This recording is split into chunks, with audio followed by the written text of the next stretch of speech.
Hello, everyone. You want to do your intro? Yeah. Welcome. I'm Linda Gibbs with Tuthill Tomorrow Land Trust, and I'm here tonight with Cierra Williams from Cornell Cooperative Extension of Jefferson County. She's our Horticulture and Natural Resources Educator, and we're so pleased to have her with us to present the second of our two evening webinars. Last Tuesday we talked about native forest plants, and tonight Sierra's going to have us learn all about our non-native and invasive forest plants. So I'm going to hand it over to you at this point. Awesome. Thank you, Linda. And thank you, Tuthill Tomorrow Land Trust, for inviting me. So if you have any questions throughout the webinar, please let me know. Alright, so we'll get started. So this is the Healthy Habitat series, and we'll be discussing non-native and invasive forest plants. So I wanted to piggyback off the Tuesday series where we discussed a little bit about the field trip, where it will be at the Joseph A. Blake Sanctuary. And again, the habitat is a hardwood swamp. It has mature northern hardwood forest and open wetland on the property.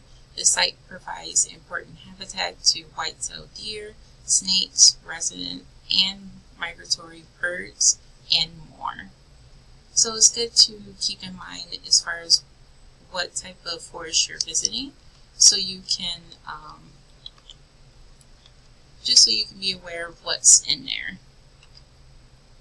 With today's agenda, we'll be discussing the meaning of non-native and invasive species, along with non-native species, then the invasive species, and we'll talk about the prevention and management as well. So with the non-native species, what is the difference? So with the native species that we discussed last time, they're indigenous to the area at the time of European settlement. And then we have the non-native species, which they could have been introduced, accidental or purposeful introduction, especially with like landscapes, and is outside of their historic range. Then we have the naturalized species, in which they're non-native as well. They were adapted and have become common in the environment, but they're not invasive. So examples would be like lilacs or Queen Anne's lace. Then we have the invasive species, in which there's multiple definitions, but they're species that rapidly reproduce and displace native species, causing harm. And we have the noxious species, in which they can be native or non-native, but they cause harm to humans or animals, for example, poison ivy.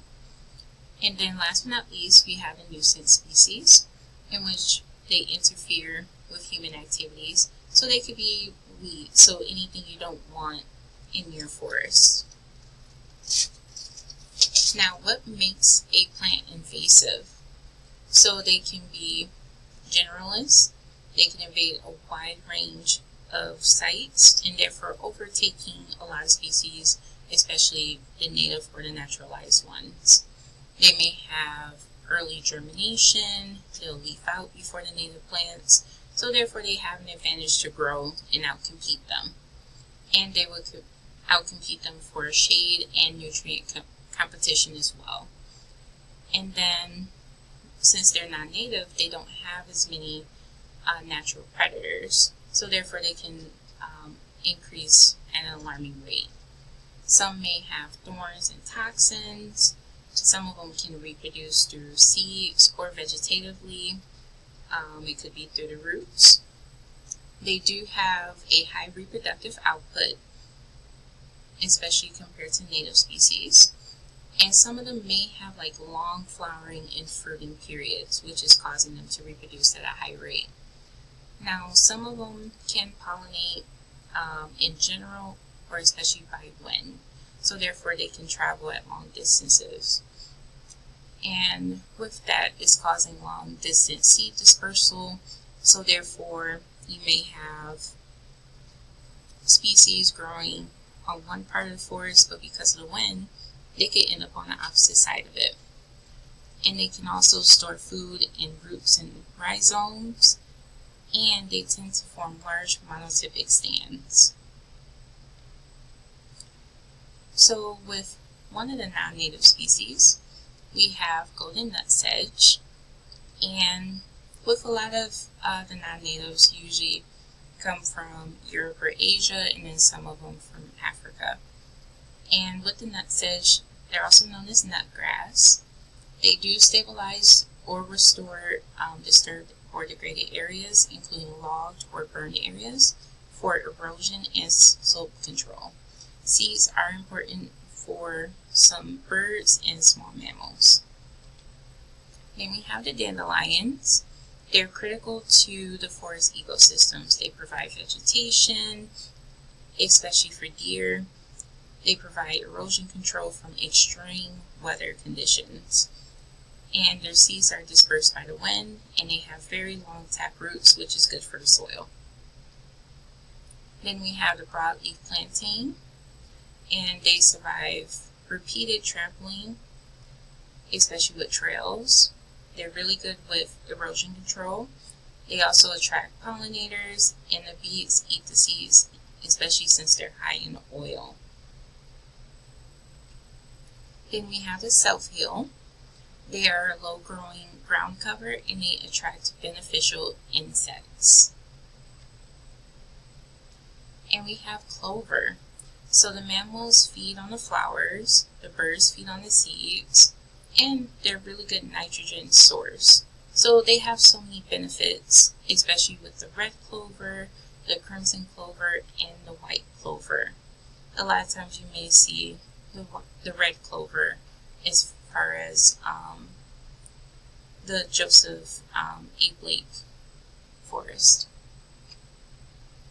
So as you can see with the non-natives, even though they're not native, they do have really good benefits to the forest themselves.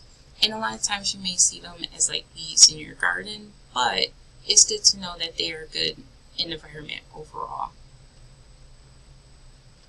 So we're going to go over some invasive species. So we have the honeysuckle. So I wanted to show you the difference between an exotic bush and a native bush. So with the native bush, it's not as dense, and of course it has a different species name, and it's called the American fly honeysuckle. And then we have the exotic, in which they tend to leaf earlier and keep the leaves longer. So therefore they thrive better compared to the native bush if both of them were planted next to each other. And when you look at the pith, the exotic is hollow compared to the native. And then with the fruit, you can easily recognize them by the red fruit as far as the exotic. And then with the native, it's usually blue or black. So it's good to know the difference between like the native species versus the invasive species, so you can know what to control and what to keep. So as far as the honeysuckle control, you can use cut stem applications, brush hogging, or repeated mowing. Then we have the buckthorn, which it could be the common or the glossy one. So they can thrive in so many different habitats, especially the forest. They do like sunny areas, but can thrive in a lot of shade with the tree canopies. The fruit can be eaten and spread by wildlife, so therefore it causes a very large amount of dispersal. And as far as control, it can be cutting, mowing, or cut stem herbicide applications. So what you do with the cut stem applications is you cut the stem down to a certain point, and then you apply the herbicide to kill the plant. Then we have wild parsnip. It looks similar to Queen Anne's lace and giant hogweed. They can contain chemicals that can make the skin vulnerable to UV radiation. So if you were ever to get this on your skin, make sure you wash it and cover it for up to 48 hours in order to prevent reactions. And with the wild parsnip, they can grow up to 3 feet tall. And as you can see in the photo, the flowers are yellow and is in a umbral shape as well.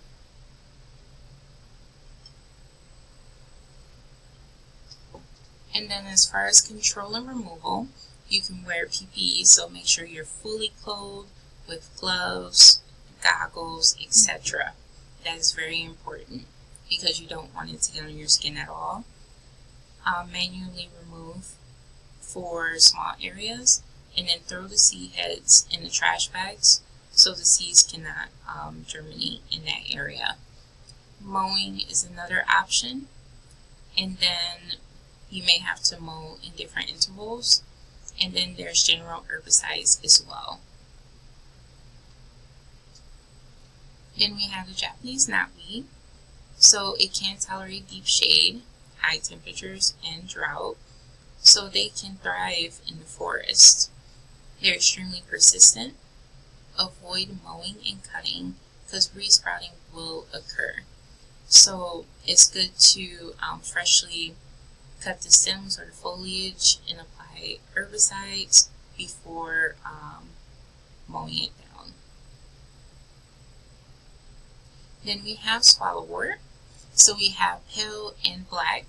So with the one on the left is more like a light pale pink, versus on the right is black flowers.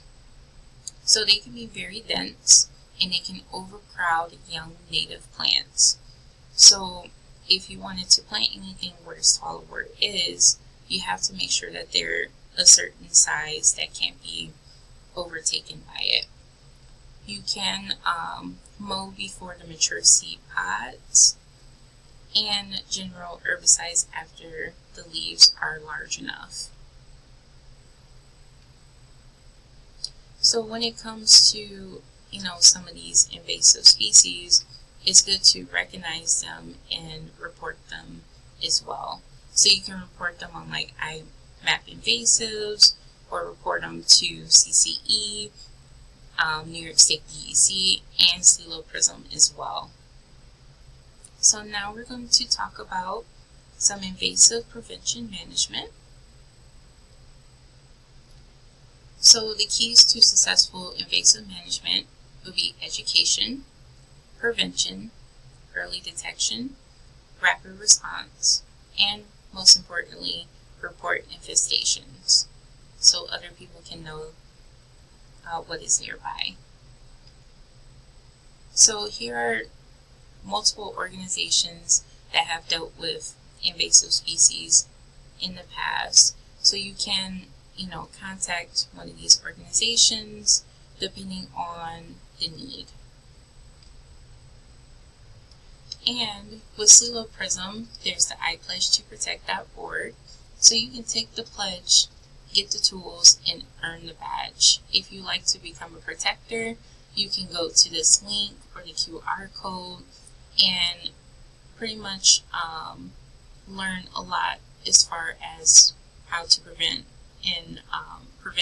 invasive species, and you'll learn different opportunities.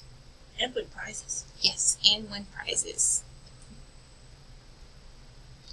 And if you would like to volunteer with Silo Prism as well, they have multiple workshops and collection events.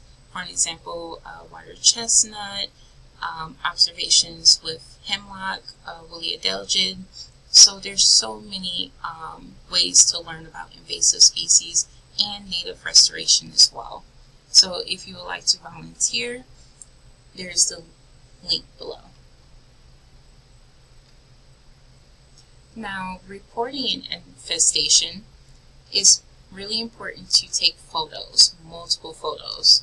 So one of them would be the entire plant, close-ups, taking pictures of the stem, the leaves, fruit, and flowers, depending on the time of the season. So it's really important to take photos of everything because some species may look similar just from an entire plant photo. Note the location. So on your property or at a forest, it's good to know exactly where the location is, just in case the infestation spreads to another property or another forest. And again, you can report the infestation to IMAP Invasives at nyimapinvasives.org, or you can contact New York State DEC or CO Prism or CC Cornell Cooperative Extension for questions.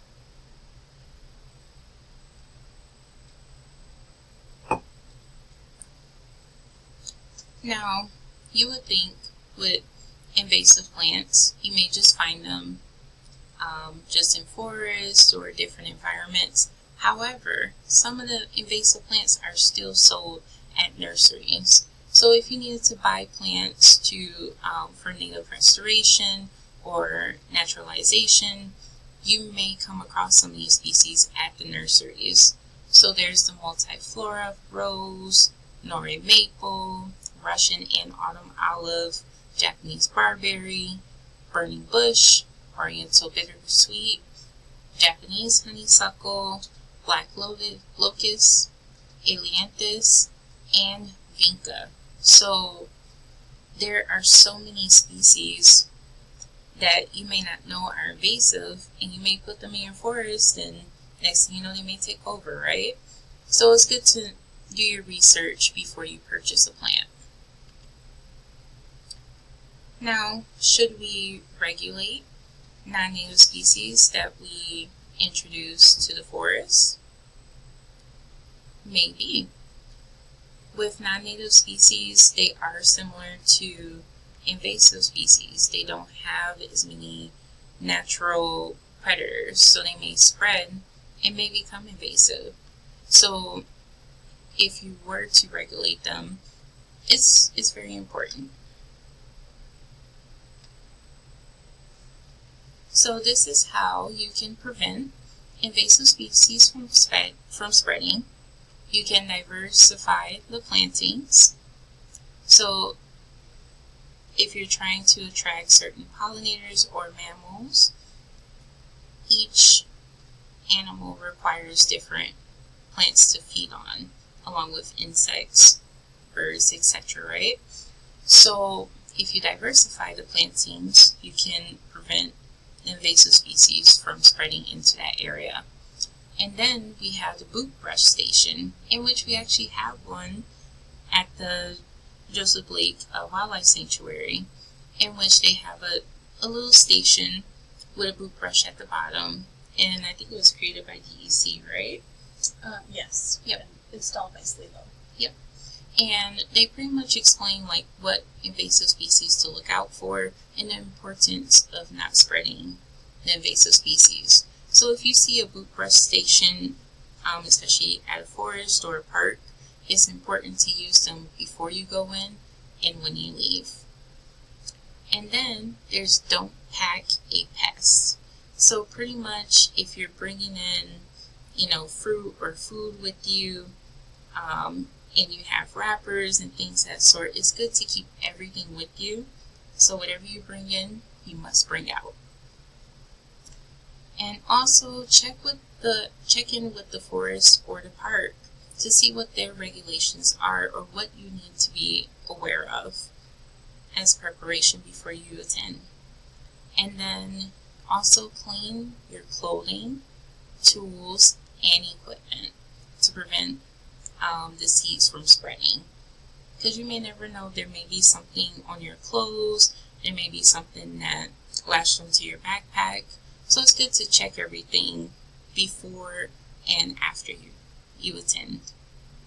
And then last but not least, do not collect or remove items without permission. There are some forests that have restrictions in that regards, and you don't want to collect invasive species and take them to your house. And then you're like, oh, I got swallowwort all of a sudden. So it's really good to make sure not to collect anything.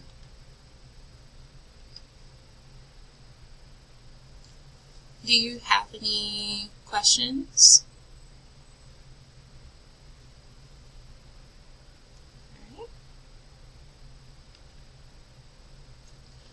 So when it comes to non-natives and invasive species overall, it's good to do your research, go to research sources and publications, and always remember that each plant has different growing requirements. So if you have a forest on your property, or you like going to forest, or are involved in native restoration, it's really good to understand what is out there first and then making a plan from there.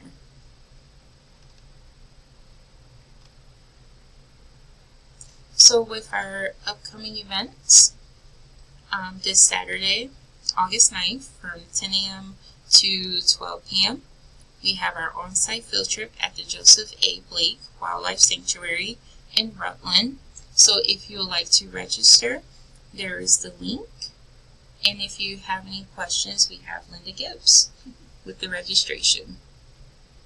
I encourage you to go ahead and go to our website at tuckhilltomorrowlandtrust.org and click on the upcoming events to see what else we have going. In addition to our field trip on Saturday, we have scheduled a beach leaf disease workshop with Slelo Prism in September. So that's also on our calendar. All sorts of ways that you can come out, learn, and become trained to be a volunteer so that you can look for and report invasive species pretty much wherever you go, and become a protector and win those fun prizes, fabulous prizes. Yes. And then here are some resources. So one of them is how we work with forests, and pretty much they give different practices on how to conserve them. And then we have Healthy Forests and Wildlife Practices by the NRCS with USDA, in which they talk about different practices as well. And then if you would like to know about invasive species prevention, there's that. And then just general education with the Nature Conservancy. Well, thank you for coming to this webinar. And are there any last questions or thoughts? You may need to unmute yourself if we can't hear